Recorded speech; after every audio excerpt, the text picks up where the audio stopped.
ഹരി ഓം. Divine vlogs വിത്ത് ഇന്ദുവിലേക്ക് ഏവർക്കും സ്വാഗതം. എല്ലാവർക്കും എൻ്റെ നമസ്കാരം. നമ്മൾ ലളിതാ സഹസ്രനാമ സ്തോത്രം 20 ശ്ലോകങ്ങൾ വരെ കണ്ടുകഴിഞ്ഞു. ഇനിയും 21-ാമത്തെ ശ്ലോകം മുതൽ നമുക്കൊന്ന് നോക്കാം. ഓം പരാശക്തി നമഃ. മരാളി മന്ദഗമന മഹാലാവണ്യശേവധി. അതായത് മരാളി മന്ദഗമന. മരാളി എന്ന് വെച്ചാൽ അരയന്നപ്പിട. അരയന്നപ്പിടയെ പോലെ മന്ദം മന്ദം സഞ്ചരിക്കുന്ന ദേവി. ഒരു ധൃതിയുമില്ലാതെ സമാധാനമായി ദേവി സഞ്ചരിക്കുന്നു എന്നർത്ഥം. അതാണ് മരാളി മന്ദഗമന. അടുത്തത് മഹാലാവണ്യശേവധി. അതായത് മഹാലാവണ്യം, മഹത്തായ സൗന്ദര്യത്തിന് ഇരിപ്പിടമായ ദേവി. അതാണ് മഹാലാവണ്യശേവധി. അടുത്തത് സർവാരുണാനവദ്യാംഗി സർവാഭരണഭൂഷിത. സർവാരുണ, സർവവും അരുണ നിറമുള്ള ദേവി. അതായത് ദേവി ധരിക്കുന്ന വസ്ത്രം, അണിയുന്ന ആഭരണം, ചൂടുന്ന പുഷ്പം, ശരീരം തുടങ്ങി എല്ലാം ചുവപ്പ് നിറമായിരിക്കുന്ന ദേവി. അതാണ് സർവാരുണ. അടുത്തത് അനവദ്യാംഗി. അനവദ്യം അംഗം, അതാണ് അനവദ്യാംഗി. യാതൊരു കുറ്റവും കുറവുമില്ലാത്ത അംഗത്തോട്, അവയവത്തോടു കൂടിയ ദേവി. അതാണ് അനവദ്യാംഗി. അടുത്തത് സർവാഭരണഭൂഷിത. എല്ലാ ആഭരണങ്ങൾ കൊണ്ടും അലങ്കരിച്ചിരിക്കുന്ന ദേവി. നമ്മൾ കണ്ടുകഴിഞ്ഞു ദേവിയുടെ കേശാദിപാദം പറഞ്ഞപ്പോൾ എല്ലാ ആഭരണങ്ങളും വിശദമായി പറഞ്ഞു.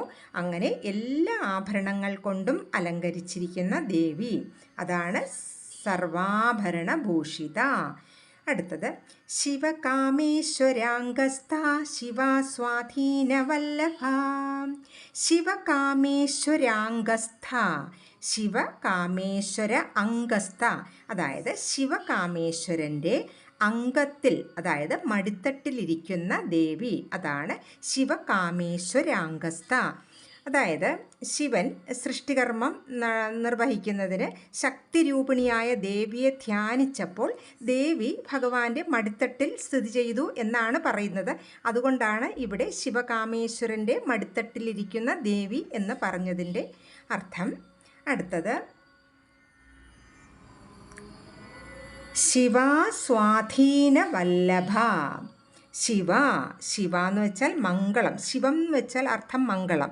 ശിവ എന്ന് വെച്ചാൽ മംഗളരൂപിണിയായ ദേവി. അതാണ് ശിവ. സ്വാധീനവല്ലഭ. വല്ലഭൻ എന്ന് വെച്ചാൽ പതി. പതിയെ സ്വാധീനമാക്കിയ ദേവി. അതാണ് സ്വാധീനവല്ലഭ. ദേവി ഭഗവാന് സ്വാധീനമാണ് എന്ന് അർത്ഥം. അടുത്തത് സുമേരു മധ്യശൃംഗസ്ഥ ശ്രീമന്നഗര നായിക. സുമേരു മധ്യശൃംഗസ്ഥ. ഇവിടെ ദേവിയുടെ വാസസ്ഥാനത്തെക്കുറിച്ചാണ് പറയുന്നത്. എവിടെയാണ് ദേവിയുടെ വാസസ്ഥാനം? സുമേരു, ശ്രേഷ്ഠമായ മഹാമേരു പർവ്വതത്തിൻ്റെ മധ്യശൃംഗസ്ഥ, നടുവിലത്തെ കൊടുമുടിയിലാണ് ദേവി താമസിക്കുന്നത്. ശ്രേഷ്ഠമായ മഹാമേരു പർവ്വതത്തിൻ്റെ നടുവിലത്തെ കൊടുമുടിയിൽ വസിക്കുന്ന ദേവി. അതാണ് സുമേരു മധ്യശൃംഗസ്ഥ. അടുത്തത് ശ്രീമത് നഗര നായിക. ശ്രീമത് നഗര നായിക. അതാണ് ശ്രീമത് നഗര നായിക എന്ന് പറയുന്നത്.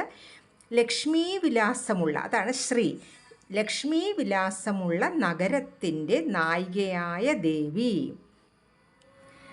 ശ്രീമത് നഗരത്തിന് ശ്രീചക്രം എന്നും ഒരർത്ഥമുണ്ട്. അപ്പോൾ ശ്രീചക്രത്തിൻ്റെ ദേവത ദേവിയാണ് എന്ന് അർത്ഥം. അതാണ് ശ്രീമത് നഗര നായിക. അടുത്തത് ചിന്താമണി ഗൃഹാന്തസ്ഥ പഞ്ചബ്രഹ്മാസനസ്ഥിത. ചിന്താമണി ഗൃഹാന്തസ്ഥ. ദേവിയുടെ ഗൃഹം എവിടെയാണ്? ചിന്താമണി രത്നത്താൽ നിർമ്മിതമായ ഗൃഹത്തിലിരിക്കുന്ന ദേവി, അതാണ് ചിന്താമണി ഗൃഹാന്തസ്ഥ. ചിന്താമണി എന്ന് വെച്ചാൽ ആഗ്രഹിക്കുന്നതെല്ലാം കൊടുക്കുന്ന ദിവ്യരത്നമാണ് ചിന്താമണി. ആ വിശിഷ്ട രത്നം കൊണ്ടുണ്ടാക്കിയ ഗൃഹത്തിലാണ് ദേവി വസിക്കുന്നത്. അതാണ് ചിന്താമണി ഗൃഹാന്തസ്ഥ. പഞ്ചബ്രഹ്മാസനസ്ഥിത. പഞ്ചബ്രഹ്മാസന, 5 ബ്രഹ്മാക്കളാകുന്ന ആസനസ്ഥിത, ആസനത്തിലിരിക്കുന്ന ദേവി. ദേവിയുടെ മഞ്ചത്തിൻ്റെ ഇരിപ്പിടം സദാശിവനും 4 കാലുകൾ ബ്രഹ്മാവ്, മഹാവിഷ്ണു, രുദ്രൻ, ഈശാനൻ എന്നിവരുമാണെന്നാണ് പറയപ്പെടുന്നത്. അതാണ് പഞ്ചബ്രഹ്മാസനസ്ഥിത. അടുത്തത് മഹാപത്മാടവീ സംസ്ഥ കദംബവനവാസിനി. മഹാപത്മാടവീ സംസ്ഥ, പത്മ അടവി, അതാണ് പത്മാടവി, വലിയ മഹത്തായ, അതാണ് മഹാപത്മാടവി, വലിയ താമരപ്പൂക്കൾ നിറഞ്ഞ കാട്ടിൽ, അടവി എന്ന് വെച്ചാൽ കാട്, കാട്ടിൽ സ്ഥിതി ചെയ്യുന്ന ദേവി, അതാണ് മഹാപത്മാടവി സംസ്ഥ. അടുത്തത് കദംബവനവാസിനി.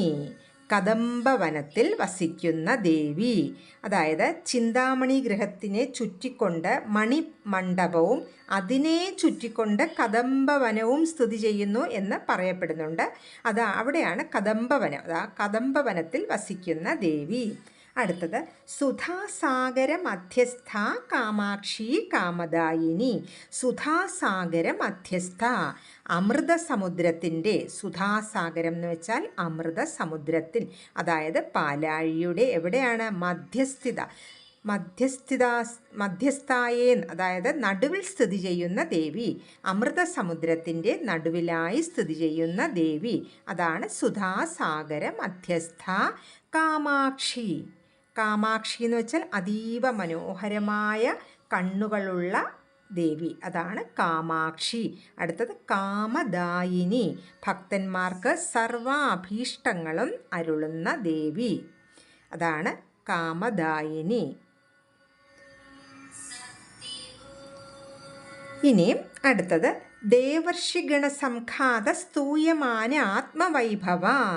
ദേവിയുടെ അത്ഭുത കൃത്യങ്ങളാണ് ഇനി പറയുന്നത്. എന്താണ്? ദേവർഷിഗണസംഘാത സ്തൂയമാന ആത്മവൈഭവ. ദേവന്മാരാലും ഋഷിമാരാലും സ്തുതിക്കപ്പെടുന്ന, അതാണ് സ്തൂയമാനാത്മ. സ്തൂയം എന്ന് വെച്ചാൽ സ്തുതിക്കപ്പെടുന്ന ആത്മവൈഭവ, അത്ര ആത്മവൈഭവത്തോടു കൂടിയ ദേവി, ദേവന്മാരാലും ഋഷിമാരാലും സ്തുതിക്കപ്പെടുന്ന ആത്മവൈഭവത്തോടു കൂടിയ ദേവി. അടുത്തത് ഭണ്ഡാസുരവധോദ്യുക്ത ശക്തിസേന സമന്വിത. ഭണ്ഡാസുരവധ ഉദ്യുക്ത ശക്തിസേന സമന്വിത. ഭണ്ഡാസുരവധത്തിനൊരുങ്ങിയ ശക്തിസേനകളോട് കൂടിയ ദേവി. ദേവിയുടെ കൂടെ കുറേ ശക്തിസേനകൾ ഉണ്ട്. ആ ശക്തിസേനകളോട് കൂടിയ ദേവി. ശക്തിസേനകൾ ആരാണെന്ന് നമുക്കിനി നോക്കാം. അടുത്തത് സമ്പത്കരീ സമാരൂഢ സിന്ദുരവ്രജ സേവിത. സിന്ദുരവ്രജം, ആനകളുടെ കൂട്ടം. സമ്പത്കരി എന്ന ദേവത നയിക്കുന്ന, അതാണ് സമ്പത്കരി സമാരൂഢ. സമ്പത്കരി എന്നൊരു ദേവതയാണ് ശക്തിസേനയിൽ ഒരു ദേവത. ആ സമ്പത്കരി എന്ന ദേവത നയിക്കുന്ന സിന്ദുരവ്രജ സേവിത, ആനക്കൂട്ടങ്ങളാൽ ചുറ്റപ്പെട്ട ദേവി. ഇവിടെ ആനപ്പടയുടെ നായികയായിട്ടാണ് സമ്പത്കരി ദേവതയെ പറഞ്ഞിരിക്കുന്നത്. അതാണ് സമ്പത്കരി സമാരൂഢ സിന്ദുരവ്രജ സേവിത.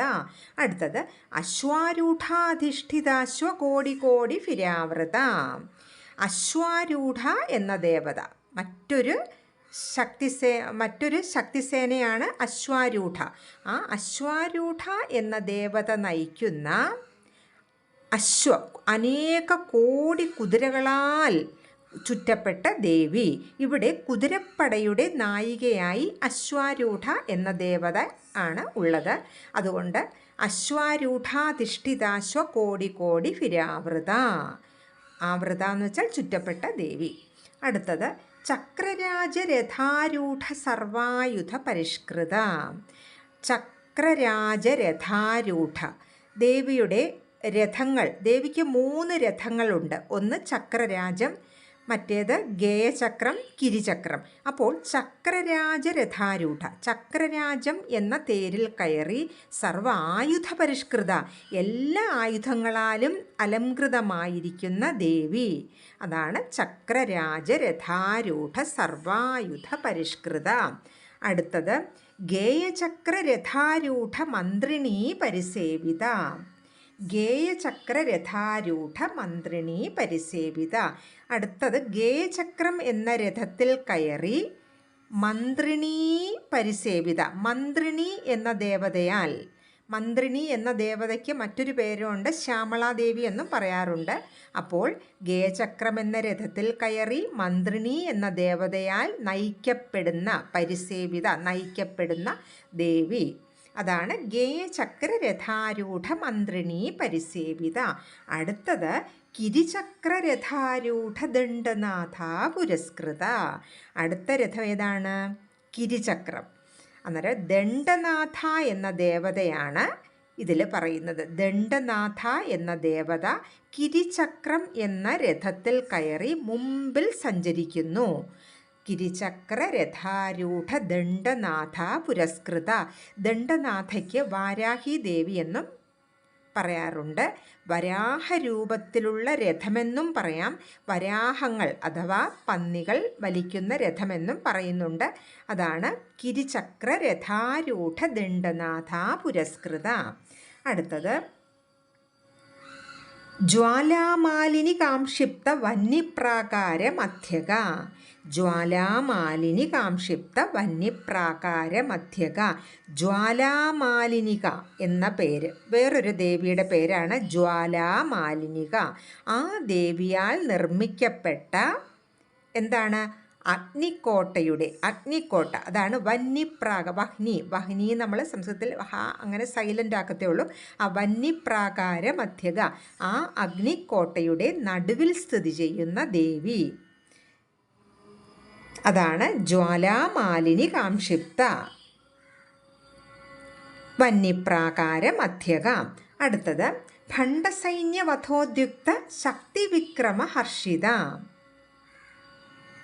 ഭണ്ഡസൈന്യവധോദ്യുക്ത ശക്തിവിക്രമ ഹർഷിത. ഭണ്ഡാസുരൻ്റെ സേനകളെ വധിക്കാനൊരുങ്ങി. അതാണ് ഭണ്ഡസൈന്യവധോദ്യുക്ത. ഭണ്ഡാസുരൻ്റെ സൈന്യങ്ങൾ, സേനകളെ വധിക്കാനൊരുങ്ങിയ ശക്തിവിക്രമ ഹർഷിത. ശക്തി ദേവതകളുടെ പരാക്രമം കണ്ട്, വിക്രമം എന്ന് വെച്ചാൽ ശക്തി, വിക്രമം എന്ന് വെച്ചാൽ പരാക്രമം, പരാക്രമം കണ്ട് ഹർഷിത, സന്തുഷ്ടയായ ദേവി. അതാണ് ഭണ്ഡസൈന്യവധോദ്യുക്ത ശക്തിവിക്രമ ഹർഷിത. അടുത്തത് നിത്യാ പരാക്രമാടോപനിരീക്ഷണ സമുത്സുക. നിത്യാദേവതകൾ ആരാണ്? നിത്യാദേവതകൾ ഒരു പക്ഷത്തിലെ 15 തിഥികളുണ്ട്. അതിൻ്റെ അധിദേവതകളാണ് നിത്യാദേവതകൾ. ആ നിത്യാദേവതകളുടെ അതിശയകരമായ പരാക്രമം കണ്ട് സന്തുഷ്ടയായ ദേവി. അതാണ് നിത്യാ പരാക്രമാടോപനിരീക്ഷണ, പരാക്രമം കണ്ട് സമുത്സുക, സന്തുഷ്ടയായ ദേവി. അടുത്തത് ഭണ്ഡപുത്രവധോദ്യുക്ത ബാലാവിക്രമ നന്ദിത. ഭണ്ഡപുത്രവധ ഉദ്യുക്ത ബാലാവിക്രമ നന്ദിത. ഭണ്ഡപുത്രന്മാരെ വധിക്കാനായി ഒരുങ്ങി നിൽക്കുന്ന ഉദ്യുക്ത ആരാണ്? ബാലാദേവിയുടെ വിക്രമം കണ്ട് സന്തുഷ്ടയായ ദേവി. ഒന്നുകൂടി പറയാം. ഭണ്ഡപുത്രന്മാരെ വധിക്കാനായി ഒരുങ്ങി നിൽക്കുന്ന ബാലാദേവിയുടെ വിക്രമം കണ്ട് സന്തുഷ്ടയായ ദേവി. ഭണ്ഡൻ്റെ പുത്രന്മാർ 30 പേരാണ്. അതാണ് ഭണ്ഡപുത്രന്മാരെ വധിക്കാനായി ആരാണ് വധിച്ചത്? ബാലാദേവി. ബാലാദേവി എന്ന് പറയുന്നത് ലളിതാംബികയുടെ പുത്രിയായിട്ടാണ്. 9 വയസ്സുള്ള ഒരു ബാലികയാണ് ബാലാദേവി.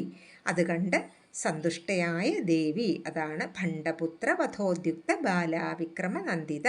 അടുത്തത് മന്ത്രിണ്യംബ വിരചിത വിഷംഗവധതോഷിത. മന്ത്രിണ്യംബ, മന്ത്രിണീ ദേവി. ആരെയാണ് വധിച്ചത്? വിഷംഗാസുരനെ വധിച്ചത് കണ്ട് സന്തോഷിച്ച ദേവി.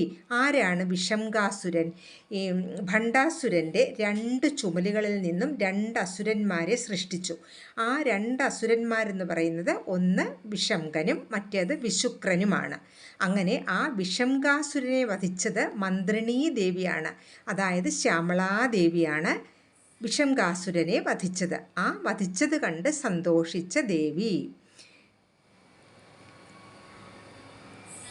ആ മന്ത്രിണീ ദേവി ശ്യാമളാദേവി എന്നും പറയുന്നുണ്ട്. അതാണ് മന്ത്രിണ്യംബ വിരചിത വിഷംഗ വധ തോഷിത. അടുത്തത് വിശുക്ര പ്രാണഹരണ വാരാഹി വീര്യനന്ദിത. അടുത്ത അസുരനെ വിശുക്രനെ പ്രാണനെടുത്ത ആരാണ്? വാരാഹി ദേവി. ആ വാരാഹി ദേവിയുടെ വീര്യം കണ്ട് അഭിനന്ദിച്ച ദേവി. അതാണ് വിശുക്ര പ്രാണഹരണ വാരാഹി വീര്യനന്ദിത. വാരാഹി ദേവിക്ക് ദണ്ഡിനി എന്നും ഒരു പേരുണ്ട്. അതാണ് അടുത്തത്. കാമേശ്വര മുഖാലോക കൽപ്പിത ശ്രീ ഗണേശ്വര. കാമേശ്വര മുഖാലോക കൽപ്പിത ശ്രീ ഗണേശ്വര. ശ്രീ പരമേശ്വരൻ്റെ മുഖത്ത് ദൃഷ്ടി പതിപ്പിച്ച് ശ്രീ ഗണപതിയെ സൃഷ്ടിച്ച ദേവി. എങ്ങനെയാണ് മഹാദേവൻ്റെ മുഖത്ത് ദൃഷ്ടി പതിപ്പിച്ച് ഗണപതിയെ സൃഷ്ടിച്ചത്? അസുരന്മാർ യുദ്ധഭൂമിയിൽ വിഘ്നയന്ത്രം സൃഷ്ടിച്ചു. അത് ദേവിയുടെ ശക്തിഗണങ്ങളെ മയക്കി. അത് കണ്ട് ദേവി മഹാദേവൻ്റെ തിരുമുഖത്ത് നോക്കി ഒന്ന് പുഞ്ചിരിച്ചു. ആ മന്ദസ്മിതത്തിൽ നിന്നും മഹാഗണപതി ഉദ്ഭവിച്ചു എന്ന് പറയുന്നു. ഗണേശ്വരൻ വിഘ്നയന്ത്രത്തെ പിഴുത് എറിയുകയും ചെയ്തു. അതാണ് കാമേശ്വര മുഖാലോക കൽപ്പിത ശ്രീ ഗണേശ്വര. ഇന്ന് നമ്മൾ 10 ശ്ലോകത്തിൻ്റെ സാമാന്യ അർത്ഥം കണ്ടു. ഏവർക്കും മനസ്സിലായി കാണുമെന്ന് വിശ്വസിക്കുന്നു. അടുത്ത വീഡിയോയിൽ അപ്ലോഡ് ചെയ്യാം. എല്ലാവർക്കും എൻ്റെ നമസ്കാരം. ഹരി ഓം.